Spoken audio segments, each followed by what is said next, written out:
Just would like to add this sa ating conversation kasi very trending to na topic sa TikTok ngayon or sa social media.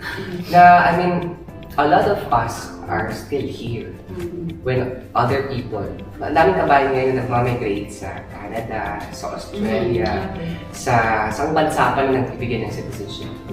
Why are we still here? Why are we still here? Why na pinili namin dito? Kasi nakikitaan namin dito, ang business ay andito. Kasi more on entrepreneur na kami.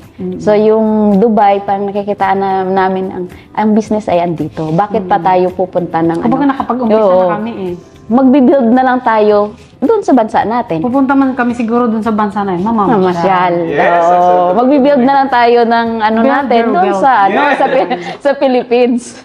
So basically, you're saying na you're still staying here because you see that business Yes, will grow. andi dito. The money is there. Yes. Na pwede din nating i-invest sa sarili nating bansa. Oo.